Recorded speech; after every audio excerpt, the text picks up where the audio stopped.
Okay. Okay, so welcome to our webinar, part two. Today we are actually talking about speaking to people, a first responder's guide to interviewing, and we have experts in the field that they have dealt with this situation before. My name is Malena Gonzalez, and I am the president of the society this year, and I'm happy to host this, or we are happy to host this webcast with all of you.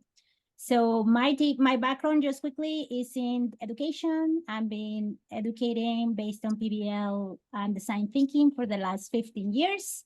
I got trained by Greg and Jerry, and I have met this wonderful panel that we have here, and I see all the expertise that we have been having and not sharing with everyone. So hopefully this webcast/webinar can help you out. So I will let maybe Jerry introduce themselves, and they can introduce all the panel members here. Thanks. Hi, I'm Jerry Cleveland. Fortunately, right now I'm in Cordoba, Spain. It's the middle of the night here, so I'm just I'm happy to join the webinar, and I'll be chatting a little bit about some various interview techniques. I'm a lawyer. I'm a former educator, teacher, principal, and I've also had a background in policing. That's me, and I'll go over to Greg. Hi, everyone. It's Greg Sevilla here. I'm a former police officer. I'm a criminologist specializing in crime prevention and police sciences. And I'm here in Denver, Colorado, and happy to join you. Over to Paul. All right, Paul LaFeria here. I am a retired police captain, also a retired lawyer, also been teaching academies as well as in-services for the last 25 years, and been doing the PTO program since its inception, along with Roger, who I'll introduce in a second. So we're looking to, see if we can get some more people involved here, and we'll let Roger introduce himself. Okay. Hi, I'm Roger. I am a retired police sergeant from the city of Richmond in the Bay Area in California, and I currently work for the San Diego County Sheriff's Department. So let me see. I've got a background in teaching and education, training cops, and have been with PSPBL since its inception, like Paul, and have been doing PTO for quite a while and teaching it. And I feel like we're all speaking quietly because it's the middle of the night in Spain, and Jerry's probably got somebody sleeping in the bed behind him or something. So, okay. And I think that's enough about me, so I'll pass it over to Tim. Hello, my name is Tim Haggerty, retired police captain, former educator prior to being a police officer, and was an educator throughout my career as a police officer. Got involved with PBL almost 20 years ago, and greeting you from the great state of Hawaii. Awesome. So I think we are confident on the format now. It's better than last time. So practice makes, experience happening. So what we're going to do with this time around, we're going to play the video that we're going to be discussing, just in case people haven't seen it or haven't listened to it. And then after that, I will pass it to Jerry. So as he was the one that created the video, to add any other commentaries, and then we can open the panel for discussion with questions. If you have any questions, please put them on the chat or just raise your hand and ask us, right? We always like hearing from our guests. So here we go. I was gonna leave. I'm not gonna leave. I am here. There you go. Share. I think everybody can see my screen. Yes. Yep.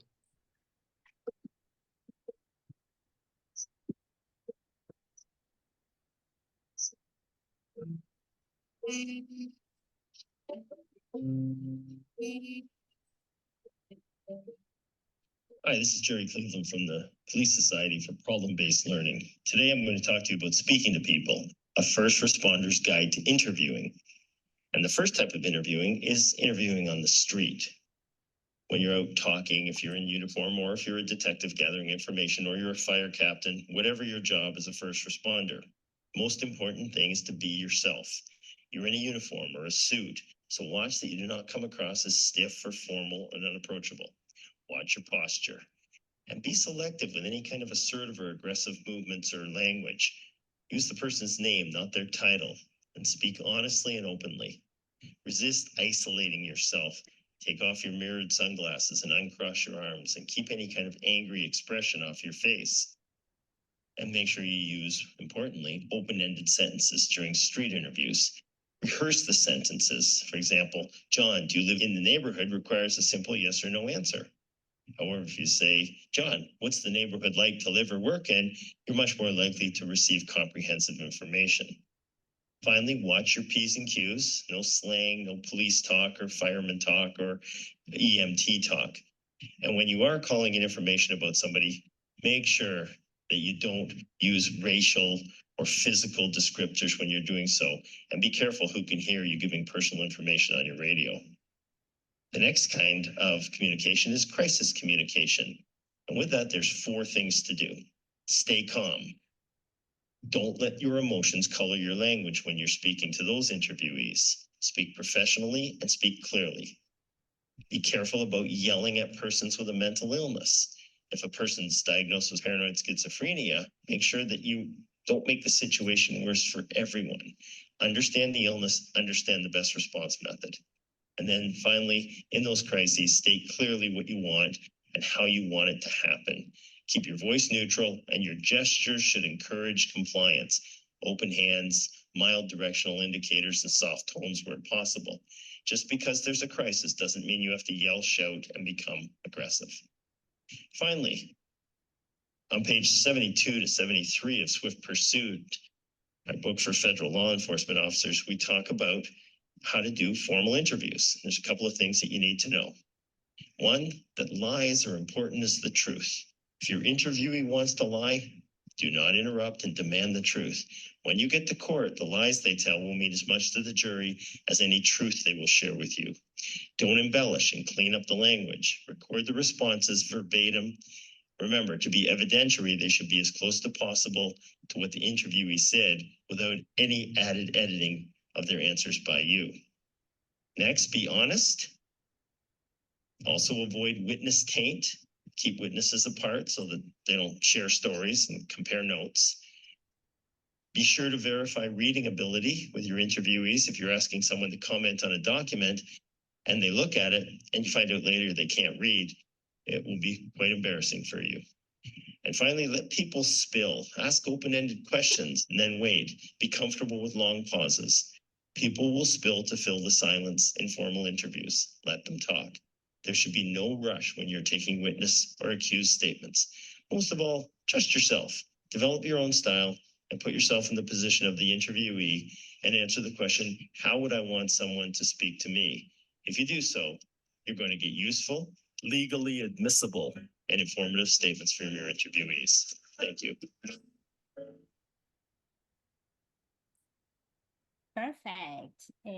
Jerry, you I guess it's not hard to tell that that's targeted for a group that would be coming into policing or would just be starting as new detectives. But I was saying to the group previous to coming on air here that it's remarkable that we don't teach simple communication styles, techniques, transactional analysis, even old things like neurolinguistic programming. We don't teach the physicality of communication. We teach crisis, how to take somebody down, how to stand to protect yourself. We rarely teach the interactive capabilities that every officer should have. If we don't do that, we're going to find ourselves getting into more and more trouble as we get as time goes on. So I'll just have to move my location. If you lose me, I'll apologize. But secondly, I think that's the crisis communication. That's crisis communication. The second part that we have to deal with is that just on the street talking to people. So often we come across in a way that is so formalized, and it automatically sets people on edge, and especially in minority communities. And I think we have to teach it. We can't just put it up on a PowerPoint. What we have to do is we have to let our young officers role play it, go through it time and time again, act out several kinds of problems that they might encounter on the streets. And if we do that, then we're going to have some success, and we're going to help them to be better on the street when they're doing it. And I think those court techniques, we do an okay job teaching those with what they need and the laws. We just don't role play it in our academies. And that is something that I'm finding I'm doing in the current Justice Academy that I'm working at down in Australia, is making quite a difference. And the students tell me that they really feel they can do it now in real life. So that's kind of where I'm coming from with that video, because sadly, we don't teach the things we need to be teaching across the world to officers, so that they can be better with conflict, they can be better with communication, and they can be better with crisis. So that's my 2 cents about the video. Thank you so much. I have a question here. Maybe, so we talk about some essential skills to have for talking to people. So maybe anyone can share some examples of real life situations that they encountered themselves in the field when they needed to use certain type of language or de-escalate situations, and these skills became handy. Well, I'll jump in again. I'm sorry to hog the airtime, but because I'm a mental health lawyer, I tend to have to deal with a lot of mental clients who are diagnosed with mental illness. And one of the things I see is that people yelling and screaming at people who suffer from paranoid schizophrenia. That is like throwing gasoline on a fire.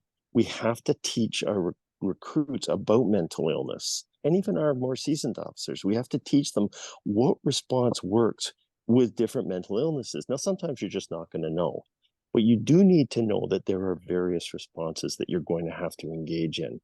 And if you don't have that knowledge, you're just asking for trouble, and things will escalate to violence, especially where you have somebody, as I said, with paranoid schizophrenia. And I'm sure my colleagues on the panel have lots of other offers as well. I guess maybe if I'm a young recruiter or a young person in the field, and I'm coming from a place that I don't know, right? Because I'm an educator in some other ways. So how can I see signs, or how can I start seeing cues of these people have a mental illness? Because maybe I'm not self-aware enough to understand the behaviors actually can say something about that person. So any tips on that?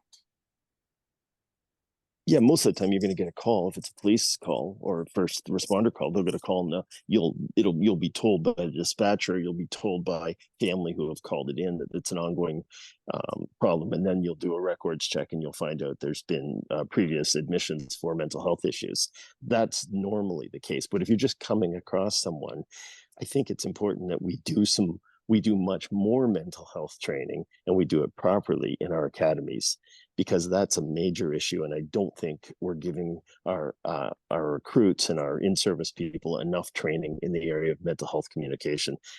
And again, I encourage my colleagues on the panel to weigh in whether they think that statement's true or not.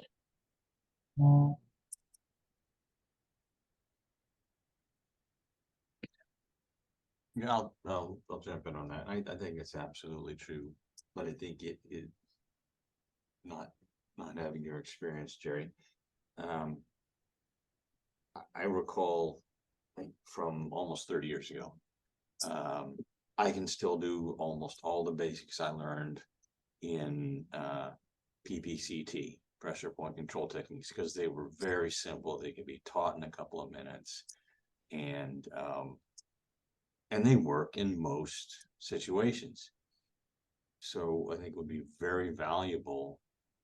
Maybe a tool exists, I'm sure it does, to be able to teach something that's very focused, that will address most common situations. Obviously, you can't teach this. This will cover everything in mental health. You just can't do that. So what's going to cover about 80%? and what are the really crystallize it down to, you won't forget these things 25 years, 30 years later. So I think if we took that kind of approach to not just mental health, but the things that police officers do far more than use of force, I think that certainly would be highly successful and desirable. Hey, I Thanks. have a question for that I would like to address or ask Jerry specifically, because you have you have the history of working with mental ill patients or mental ill defendants in your law practice. What do you think about officers or deputies, frontline people who encounter somebody out on the street who they think may have some mental health issues, asking directly about that, asking them, do you have some mental health uh, issues or concerns, or are you on medications right now, or have you been taking your medications? How are you feeling right now? Those kinds of things. Do you think that that's a good or wise practice, or is that something that should be avoided from your perspective as an attorney and as somebody who's been teaching, about mental health issues with people and have dealt with them? That's a great question, Raj. My suggestion to you would be that what you do is you would identify to the person that you have some concerns about their behavior, and you do that. And then sorry, we've just got some late night people walking by here. You would identify to the person that, you have some concerns about behavior. I use the phrase, and it tends to work for me. I use the phrase is, what did the doctors say is wrong with you? Because a lot of people who suffer from a mental illness don't think they're properly diagnosed, but they'll tell you what the doctors say. Now that's more, or if you're in an interview, I think if you're in a really violent, hostile situation, I would say, I'm really concerned about your behavior. Have other people been concerned about that? And often they will tell you that, yeah, doctors have said I have bipolar affective disorder, whatever it is, or that I'm, I suffer from paranoia or schizoid affective disorder. They'll tell the people what it is that other people have said they have. A lot of people won't. And that's just something that comes with experience. And I think that's this thing that I'm talking about with what academies could and should be doing. Some of the questioning that they can do and some of the phrasing, like I said, like, what do doctors say that you have, is much less aggressive than, are you mentally ill? Do you have it? Because you'll often just get a straight out denial, and then they'll become quite aggressive. And don't forget, I mean, we're talking generalizations here. Mentally ill people aren't specifically aggressive. It's just there are a small number who who give other people with mental illness a bad name. Like, most people don't go out there in the street and cause crime who have a mental illness. So I think it's a good question, Raj. I hope I answered it. Yeah. What about taking it one step further? If they say yes, that the doctors have said this or that, what about taking it to the next step and asking about medications, if they're taking them, if they feel like they are effective, when was the last time you took your medications? Those kinds of concerns for us. Do you think that that's a good thing to do, or not a good thing to do? I really like the way you're approaching this. I think that absolutely what you're coming across from is not an enforcement perspective, but you're coming across from a medical perspective, which is what you're really dealing with. And please don't misunderstand me. I'm not saying cops are doctors or cops are nurses. I'm saying the way that you approach a person with mental health issues is as a health issue. Deal with that as well. I mean, you got to deal with the crime that you're dealing with, but you deal with it as a health issue as well. And in this case, what I would strongly recommend is that you say, is there anything I can help with in terms of medication? Now, 20 years ago, the medications were terrible and people didn't like them. They didn't like getting depot shots. They didn't like taking the meds orally, but now the meds are much better. They've really established a nice regime. So the pharmacological responses are much better.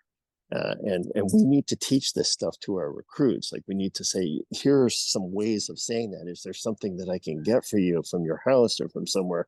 Then they might spill. And they might say, no, I don't take that anymore. And then you know why they're suffering, because they're off their olanzapine or whatever it is they should be taking, and they're not taking it anymore. And now you'll understand what you're dealing with. You see how just engaging with them about the condition as opposed to about the behavior you find them doing, yelling on the street or threatening somebody, or that kind of behavior. If you focus on the right thing, you're probably going to get to a solution quicker. So what I'm hearing you saying, you're talking about it's about how you approach it, and that it is recognizing that it is a medical condition. I think in California, at least, I'm hoping that it's true across the rest of the states, but that it is mental health issues are recognized as being a medical problem. But I think more practical for us in policing, it may be the underlying issue, the root cause of the suicidal behavior or the assaultive behavior, the erratic behavior, the non-responsiveness, or the the overreaction to the police presence, those kind. If we can identify what the underlying cause is there and kind of get to the roots of that, then that might help us to create solutions. Well, that's the thing I think the PSPBL has been advocating for years. We've been saying we need to do this in the academies, and you've hit the nail right on the head, Raj. That's exactly what has to happen. And those programs are out there. But what we do is we get mental health practitioners come in and they give a 20-minute, 30-minute, hour, 2-hour PowerPoint presentation. And that is not how you do it. You have to do it in situ. You have to do it same place you do your range training, or the same place you do your DT out on the mats. You have to do it in situ, and you have to have them using the phrases that I've been talking about with you, and then have some academies get actors in to do this. And isn't it a good use of money and time for the recruits when they learn how to do something that could potentially cause them all kinds of grief later on if they have to end up using lethal force?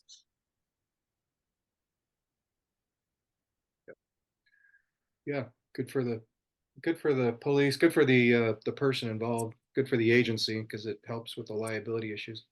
Sure Can I does. just make a couple of comments about the video that I made some notes, and I just want to take a couple minutes and fill in. I feel like Jerry filled a bucket with some really large rocks, and I think that there are the things that he talked about were the big rocks, and I think we can start filling in some of the gaps in the bucket with maybe some smaller rocks, or some of the sand, the granular kind of um, techniques that we would use. So when we talk about be yourself, to me, that says one of the things that you really need to do when you're talking to somebody out on the street is you need to build rapport. I think what Jerry was talking about was rapport. Don't use aggressive body language. Don't try to avoid using jargon, those kinds of things. But taking it a step further is trying to get into rapport with somebody so that you can kind of understand where they're coming from, but you can build that relationship. And then how do you know when you're in rapport? How do you know when two people, if you're watching two people talking, how do you know if they're in rapport, if they're engaged in a conversation where if you broke it, they would literally be shocked. They would know something just happened. We were just having a really good conversation. What just happened? Something happened. You can see matching body language. You can see some laughter. Sometimes you can see. Sometimes they actually will sit or stand in the exact same position. So if two people are standing and one person leans against the wall, the other person might do something like leaning against the wall as well. And it's just a natural mirroring thing that happens. But being in rapport, I think, is one of those key interview techniques that happens. And you have to build that. You can't just walk up to somebody and start yakking at them, but and you can get into rapport with somebody in 30 seconds if you're a good talker. regarding the crisis communications part, I would advocate and say, it wasn't said in the video, but I would say that nobody in the history of the world has ever calmed down if you tell them calm down. So I would like just start teaching people, our trainees, don't tell people to calm down, because that's not how they calm down. How they calm down is that you tone down your body language and model the tone and the body language that you're hoping for them. Or you can say things like, if you could just slow down for me a little bit, I might be able to understand you a little bit better. If you just lower your voice, I'm standing right here, you don't have to shout. Those kinds of things will help people to communicate a little bit better in crisis situations. But what I think is more important for teaching in crisis communications is, to be calm, we need to teach them to have a plan. So for teach the cops to have a plan for how to interview and get information out of people. So I always found it useful that, say, for example, an officer is responding to a crime that just occurred and the suspect is fled, and they need to get a description very quickly to put out on the radio.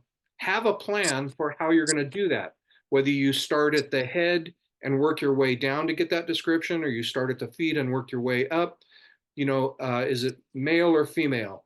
What's the race? How old? And then start at the head. Was the person wearing a hat? What color hair did they have? What style of hair? And then you work your way down, obviously. Jackets, shirts, pants, shoes, anything distinctive, facial hair, that kind of stuff. But have a plan, and that way you can be calm and you don't have to be panicked. And if you convey that kind of professionalism in that crisis situation, people will trust you. That will build rapport, and you will be able to get the information that you need a little bit more quickly. And the last point I wanted to make, when we were talking about getting quotes for that third section, nowadays it's very common to have officers wearing body-worn cameras. And as a report writing instructor, I think quotes are critical in reports. Now, working in the courtroom and seeing people testify, I know exactly how critical exact quotes are. And what I have seen is that somebody wrote in their report a quote, they used quotation marks, so it's expected to be a direct quote. And then we go and we watch the body-worn camera on the screen in court, and we find out that they actually said something a little bit differently. So let's not do that. Let's teach our people that when you're using body-worn camera, when you have body-worn camera, use that when you're writing your report to get the quote exactly right. Because when you get a quote exactly right, you look like a star. When you get a quote slightly wrong, you look like you're incompetent. So let's avoid them. So those are some of the granules or the sand that I wanted to fill in around the big rocks that I think Jerry talked about as far as communication goes, that I would love to see being taught. And of course, how we do it, Jerry just talked about that. We teach that in situ. We teach it by having them do it, practice it. That's all I wanted. Good one, Raj. No, thank When you, I, Raj. I yeah, think. can I Oh, Melina, sorry. can I just clarify? I talked a little bit about not saying race, and things like that. I don't mean you don't describe the person's race. What I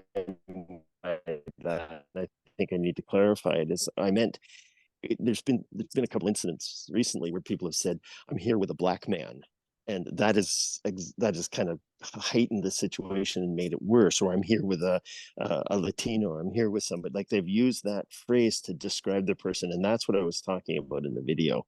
When you're talking about somebody and you're describing them over the air, you're describing them, and they hear the way you're describing them, all of a sudden what you're being stopped about completely changes, and it becomes about how they've been described.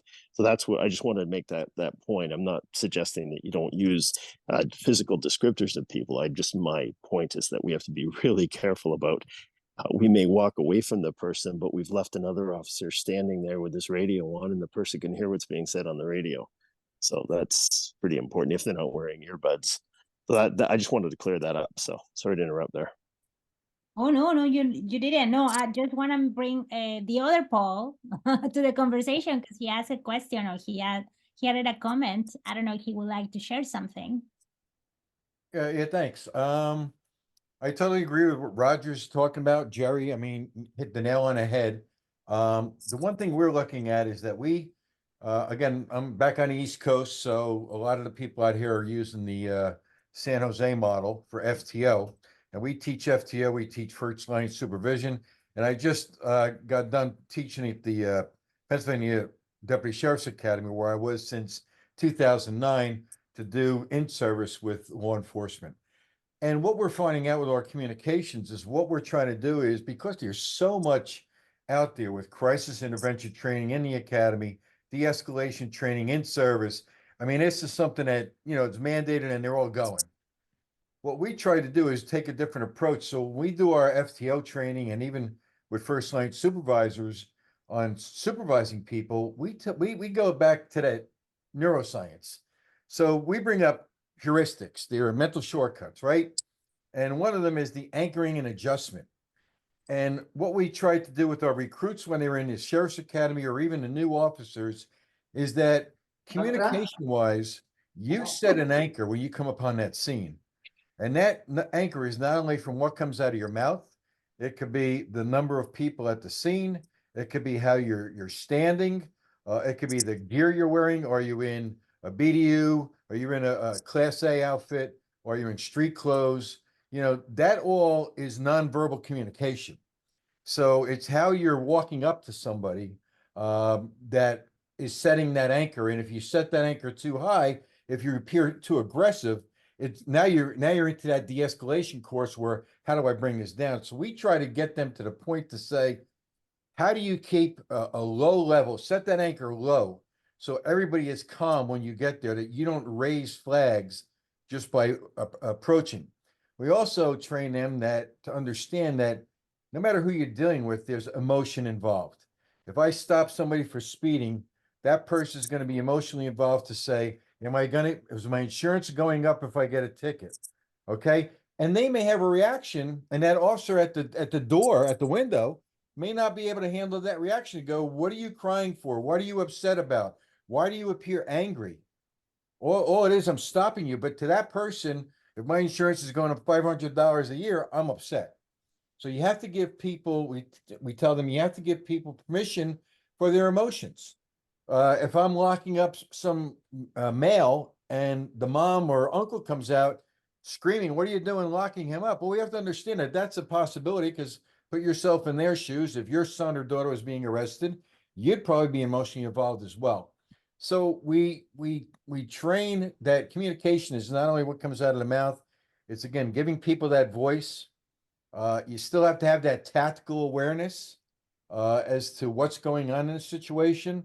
You have to be careful not to get lulled into a low sense of security. But it's the whole point of not going away from, but entertaining communication skills other than through crisis mental health issues, because I'm looking at all these videos that are out there today, and how many of them start with simple street encounters that go bad because the officer does not know how to converse with somebody, or have it look to a sexual assault victim that they're lying. But yet we know through science that they can't remember everything. They may remember a lamp that's on a table and not remember the actual assault because they were thinking that attacker was going to beat them in the head with the lamp. So that's what they remember. So it's them to understand everything about communication, or as much as we can train them, in addition to the crisis and de-escalation. Well, some of that is what we've been trying to push with the just simple things like the transactional analysis. Are you talking to them like they're an adult? Are you talking to them like a child? Are you talking to them like you're the parent? So just understanding simple things like that, what Tim mentioned, the things that they'll know 45 years from now, they're really easy to teach. And how they're transacting with people on the street it's often subconscious because we just get so used as cops to being authority figures and then acting with authority and taking a parent role. And you're talking to people who aren't going to assume a child role.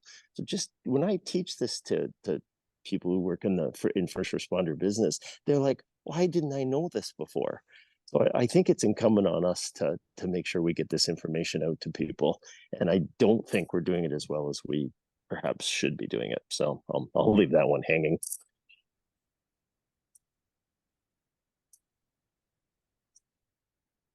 Anyone has a question, further additions? I have a couple of them here. I'll add a couple of comments here, but I want to be mindful of the fact that I'm at a downtown venue, so it could be loud in the background. So Malena, I want you to be my monitor. If the background noise gets too loud, just wave at me, and so I'll know that. So I mean, this is an important discussion to have, and I think, given that the public narrative and police and community relations now are related to crisis communication on one side and mental health on the other side, those are the two topics that rise to the top of the public discourse. So it's important to have that discussion here and talk about training and so forth. My angle is a little bit different, and I want to kind of change course a bit from my point, how I approach this, because I think we've covered many important issues on this topic. And in the books you saw at the beginning of Jerry's video on You in Blue, the handbook for police officers, and also Swift Pursuit for federal officers, both of those books have a chapter on communication, on interviewing skills, on neurolinguistics, on transactional analysis, on the tactics of that. But I want to take a little different tack on that, and that's that years ago I met a very famous criminologist named George Kelling, and he had an interesting sort of angle on many of these issues. And it comes back to this video they used to show in police academies of this cop in Los Angeles, sheriff's office, I think it was, who was a traffic cop. He was a motorcycle cop, and he'd stop people for speeding and give them a ticket. That was his job for like 10 or 15 years or something like that. And his sergeant was going through the records, and this is what the video shows. He's going through the records to look at who has most complaints in the shift and how old they were and what kinds of things were they doing. And he came upon this one officer, and the patrol officer, and he found that this officer, who had given tickets out for a decade to people for speeding and all kinds of things like that, had never had a single complaint against them in all that time. And he couldn't believe it. And he knew the guy, and he went out with him a couple times, and he tried to dig into what was this officer doing that was different, that this officer didn't get complaints. Because anybody who's been a police officer knows one of the places you're most likely to run into conflict and get complaints is giving a traffic ticket, for speeding, because that affects people's lives directly. What was this officer doing that was different? And what he broke it down to was the ability to have a simple, regular conversation from person to person, and the ability to listen. Those two things alone was the main factor that drove him. He wasn't trained in verbal judo, the kinds of things they try to sell now, which is now decades old and needs to be updated. He wasn't trained in any of that stuff. This guy just knew how to talk to people on a day-to-day basis. And what George Kelling said, as a criminologist, when he was talking about this, he says, the biggest threat to communications, the biggest threat to police problem solving, the biggest threat of all, it has to do with one thing. And he says, if you want to solve it, you need to do one thing. He said, sell the cars. And what he meant by that was, as you spend time in a patrol car, as you spend time in mobile patrol, going call to call to call, as you spend time going to emergency situations where you're dealing with conflict, where you're dealing with mental health, when you see that as the means by which you communicate, you don't learn the necessary basic everyday skills. And so my point of view is to say what I said in the last video on creativity, which I think is another major deficit in policing, is creatively thinking through problems, is one of the strategies that I think you use for that, you can also use for this, which is get out of the car and have everyday regular conversations with regular people, not about the job, just about having a conversation with somebody, and above all, learning the key lesson to communication, which is the ability to listen. Because how many times you have a conversation with somebody, and after 10 or 15 minutes, they can't tell you a single thing about you because they're spending the whole time thinking about what they're going to tell you. So I think for me, it's getting into regular conversations with regular people, learning about their regular lives, sharing your life with them, and learning how to listen. So I'll leave it at that and put that out to the panel to think about that. So If anybody's interested in looking at that video that Greg was talking about, the deputy's name is Elton, Elton Simmons, Simmons. right. Look him up. He was LA. He is LA. Is LA County Sheriff's Department. Right. PBS did a short bit on him that you can still find on YouTube with that guy's name. And the key was for him is that he said, when I pull people over, I don't act like I'm up here and they're down here. I act like we're on the same plane. I talk to people like we're the same. And so I think it was what Paul was talking about, is that you have to take into account that people are going to be upset that you pulled them over and their insurance may go up, or they now have to go to court, or they're going to have to pay a fine. Well, he dispelled that with, it's accidents happen, stuff happens. It's not a big deal. This is just a traffic ticket. And anyway, you can watch the video for yourself and see it many. And also because he learned the skills of listening, he was able to empathize with the person getting the ticket and convey to them some of his concerns as a public safety officer, that he had to be concerned not just for this person getting the ticket and their driving license, but also the fact that it's a school zone and kids have been run over by cars, and he has to be concerned about public safety for them too. So it's not only you, it's also the families who live here that I'm the person who has to moderate that reality, and bringing that sort of empathy by listening carefully. He was able to dispel, 99% of the conflicts that didn't have to arise, and it didn't need de-escalation because he avoided it before it became a problem. Yeah, maybe somebody should introduce problem-based learning and thinking of policing as a problem, and always thinking of solutions while you're going into any situation, not just communication ones. I say that jokingly, but really we don't think of policing as problem solving. What we tend to think of, and it's a misnomer, we keep using this ridiculous term, law enforcement.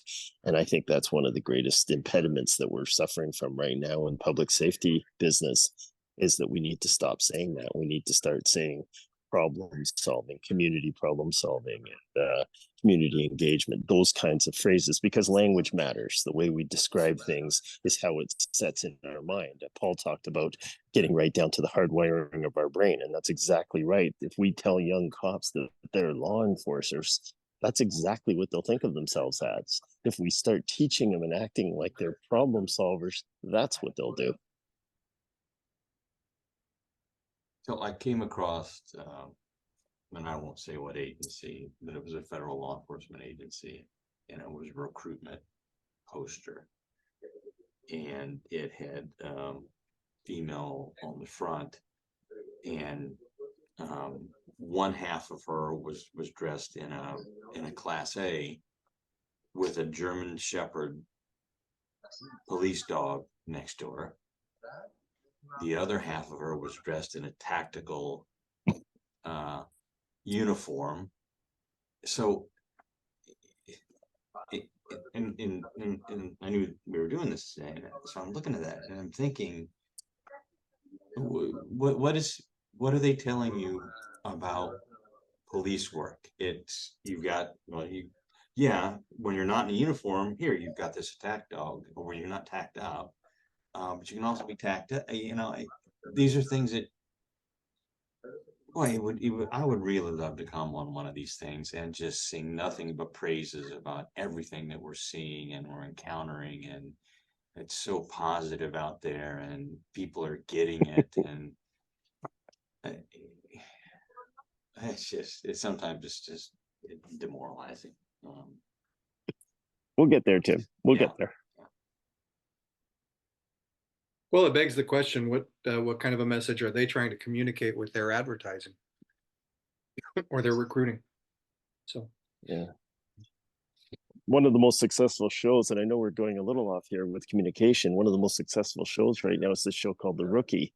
And they call the kids names and boot, and, they treat them like they're in the military, and they're seen as we're different, and it's all very kind of formulaic. And I know it's TV, but I mean, that's what I'm talking about with the messaging that we're sending. And we really do need to think about how we're recruiting, who we're recruiting, and then once we've got them in our classes, how we're teaching them. So I think that's the fundamental basis for our whole organization, what we've been trying to do for almost 3 decades now. And there changes are coming. We are better, and we're getting better, and I'm seeing some changes in some of the places we're working, and folks like yourselves on this call are interested in seeing those changes. So I'm optimistic.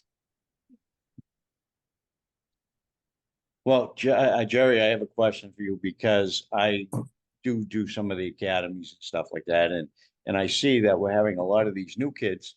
Um, they have a trouble communicating at all. Never mind on the radio or anything. That they're just very unable to interact with anybody. And in all honesty, in the academy, obviously they're not taught um, how to do that interactions because by the time they get out, they still can't do it. And so just getting them to go over and take a simple report from somebody, they want to step back and they want, the FTO or whatever to do that and everything because they don't feel comfortable with talking to people. So how do we get them out of that realm? I mean, because I know you're talking about how you deal with somebody with mental health. Well, first off, how do we get them to talk in the first place? Never mind just when it gets to be a mental health issue, which is probably 10 times harder to deal with than just talking to the regular public. Well, that's exactly the right question, Paul. It's why they got no why the DOJ 30 years ago said to Greg and to me, we need something to train people because we're having them sit in desks and instructors are telling them war stories and instructors are just lecturing. They didn't even have PowerPoint then. It's worse now. And so what we do now is we put them into a class for 12 weeks and we talk at them and we don't let them talk, or we have them do small groups, but we don't really have them in the class in the academy talking to one another, talking with people, role playing, acting out, learning to communicate. What are they doing? They're sitting there quietly listening to people show them PowerPoint slides. It is absurd. And it's especially in policing and ambulance driving and fire, firemen are a little bit better and firewomen are a little bit better because they do more practical things. But we've really got to redesign what we're doing. And that's kind of what we've been doing.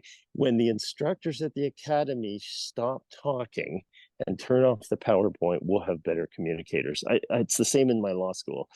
I don't use PowerPoint anymore. And when teaching the young lawyers, and they're expected to role play what they're going to say to the judge when they're doing a plea in mitigation or when they've got to represent somebody. So they have to actually do it. And that's what we have to do with young officers. Just like we make them drive the cars, shoot the guns, and get on the DT mats, we have to get them into the physicality of communication. It almost reminds me of what George Kelling said 35 years ago about improving communication by selling the cars.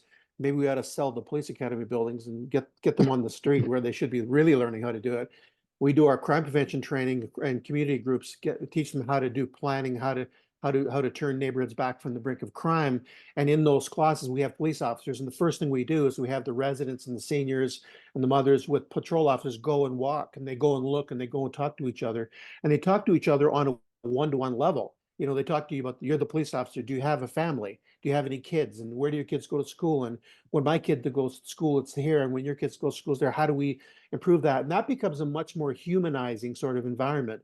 I'm being polemical when I say sell the school buildings. Obviously, we have things we have to do, but when I hear this simulation training and I hear this scenario training, and you go into a gymnasium that's got a bunch of rooms, and that's where the simulation is. No matter how perfect and great those simulations are and those scenarios are, and they're important. I'm not saying we don't do them. What I'm saying is they don't replace real communication. They don't replace real interaction. And so, the ability to get away from and just get to talk to people on an everyday basis in the coffee shop, in the restaurant, in the school, just having a conversation, not with any intention to get evidence for a case, simply for the intention of learning about somebody else and having them learn about you. That's where the communication starts. I think that's why that LA sheriff was so successful after 2 decades, giving out tickets, never getting a single complaint. He didn't have to de-escalate because he knew how to prevent it. I think Paul has another question there. Yeah, I can't keep quiet, right? No. Now, just one other thing that kind of struck me. Now, I'm a baby boomer, so I'm not the tech person, right? And we're trying to encourage our young people to communicate, and they're the future of policing and all this other stuff. One thing that disturbed me, just to throw this out there, a couple weeks ago, I read an article that Axon, the manufacturer of the body worn cameras, is looking to use AI in conjunction with the body worn cameras, that an officer can take his body camera, plug it into a software package going to be designed by this company, and that software will write a report of the event based on that officer's body cam. And I look at that to go, or people aren't thinking enough today on how to justify a use of force, to justify an encounter, to talk somebody down. And now what they're going to do is say, well, I don't have to write my report. I'm just going to plug this in the computer, and we're not even going to testify in court anymore. And that's a concern for me, because if you're going to let AI and all this technology take over communication and writing skills, what are we going to have left on the street? Yeah, Something to well, think about. I can answer it from a legal perspective. There's been a couple of lawyers that have lost their law license because they thought they'd plug their jury address, or they thought they'd plug their statement to the court into AI to save them a couple of hours of research. And AI kicked out all kinds of good stuff for them, except most of it was not right. Like, we don't have AI yet, but we're getting closer. But honestly, I agree with you, Paul. I think that's asking for trouble for people who aren't very good at communication. That'll make them even worse. So I think we have to be really careful around relying on technology for human interaction. I'm gonna push back a little bit on that. With the tail end of my career, the latter half, I worked a lot with. It was first Gold Taser and International, and then Axon, and I was fortunately had some very good people that I worked with, and I've seen the records management system essentially that Paul is describing, and in its ideal, you're right, we don't have AI yet, but what I think it could do is I think it could free up an officer, a detective, to focus on communication. I mean, if I'm confident that it's being recorded, if I'm confident that it's going to be downloaded verbatim, and I've still got the recording to back up and double check, which is what I should do anyway, then I don't have to worry about writing things down. I can listen. In my previous job, I interviewed people involved with investigated civil rights complaints, and those harassment, sexual harassment, discrimination, and people involved with those were, I mean, they came to our office because they thought that something wrong had happened to them, and so, but we weren't allowed to record those. So as I'm interviewing, I had to take notes, and so I had to try to focus on what they were saying, and try to listen, and at the same time write things so that I would get it accurate. And I think we all know that you can't really multitask. It's a myth. You can't do that. So if I think there was some technology that could allow you to focus more on communication, not rely less on communication, but focus more on your ability to communicate and listen in particular, and ask questions, and not have to worry so much about, I got to get this written down because I got to produce a written report because I may testify in court, but instead focus on the interaction. I think it can be positive.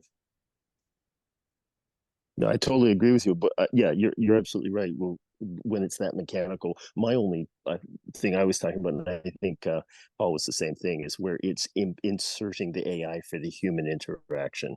So you're talking about where the AI is using its abilities to record what's being said and done, and then producing a report about it, and that's great. Supporting the but human it's not interaction, not replacing the it. questions. No, Yeah, no, yeah, it's that's it's exactly. supporting I the human totally agree action. with you. It'll be great. Well, I guess Yeah, totally agree. my suspicion is, you know, how defense might turn us around. You know, that you know, there's no emotion in that. They can't tell how much of resistance that person is giving me on what I felt. I can't use my five senses. So what are they going to allow on cross in the court? And again, I don't want to go down a rabbit hole, but there's so much that has to be ironed out with this. Instead of just saying, hey, this is a great tool. I agree, it's really good for certain things, but then it could get people, you know, jammed up, just like they don't want video is being used in court now because it is what it is.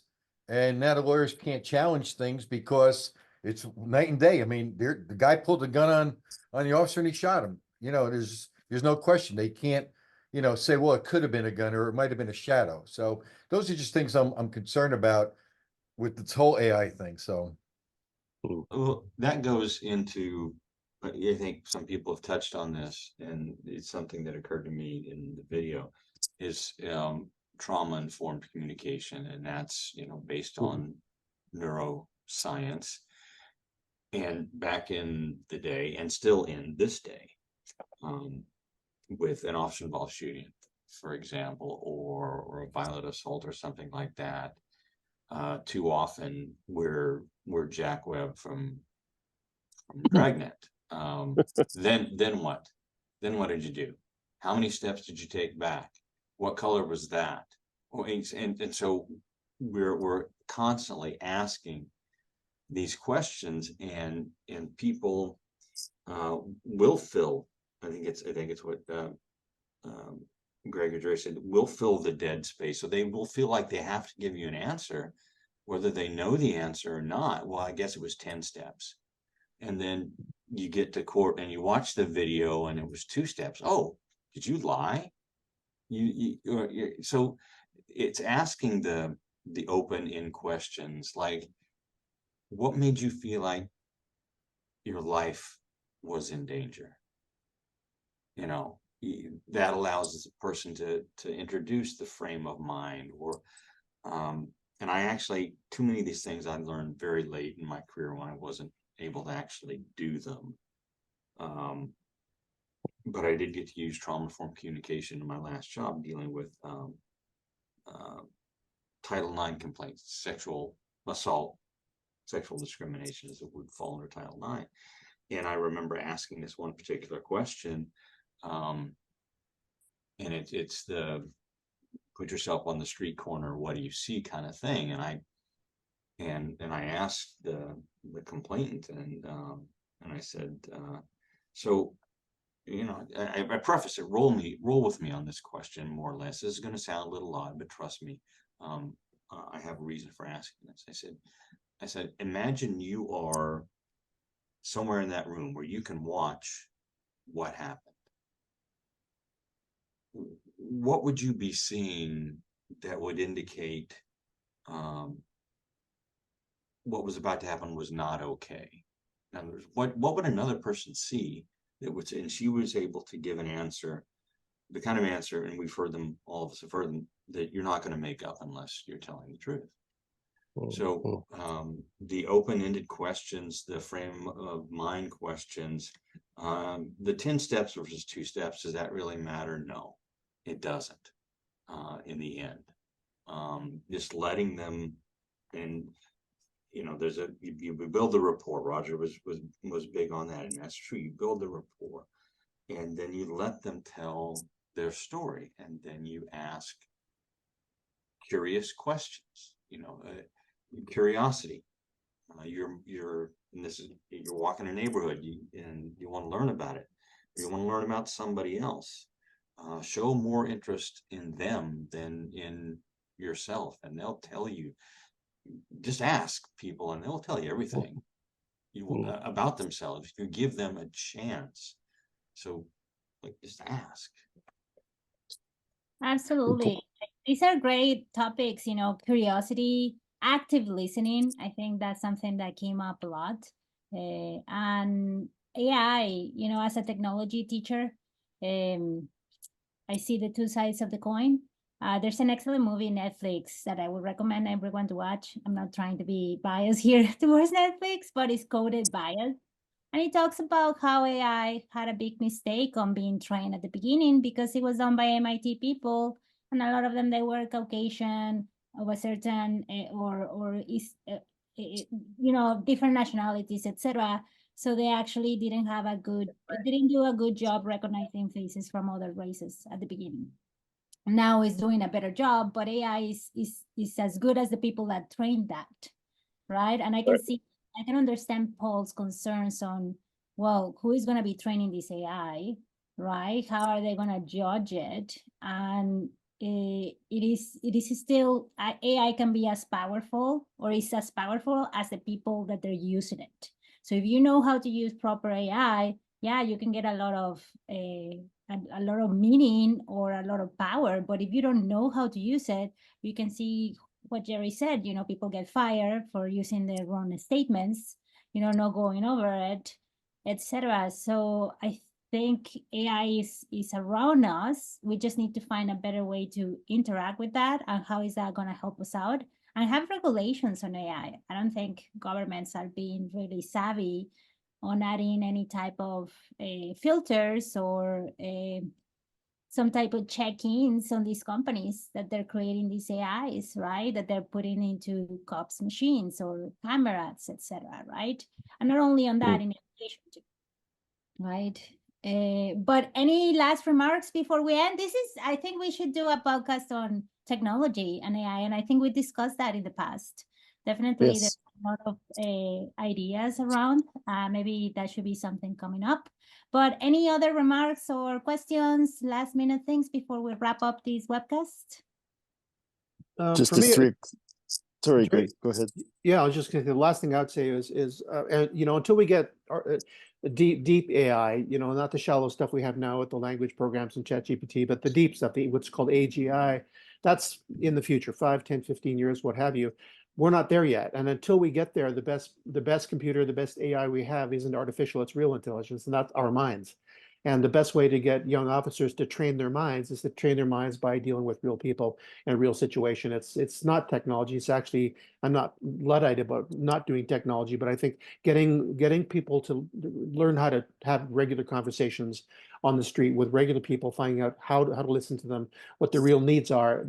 For 90% of the time, that's what happens on the job. The 10% of the time is when you have the crisis and the mental health issues. So why not use the 80, 90% to build good skills, so when those emergency situations up, you already have the skills in place. I think that's what that traffic officer in LA learned how to do years and years ago. So I think we should learn from experience. So that's my final words. It's 3 o'clock in the morning here, so I'm ready to go to bed. Anyone else? You're Anyone else? insane. It's time to go to dinner. That's true. That's Yeah, true, there's still- actually. Yeah. The streets are still busy, so you're not wrong, Roger. Okay, everybody. Well, have a good So, night. It was thank a you so really much nice for talk. coming. I will follow Have up a with good the night. email with the notes and the recording. Have an excellent day. Bye. Thanks. All right. Bye, Have a good everybody. night, everybody. Night, everybody.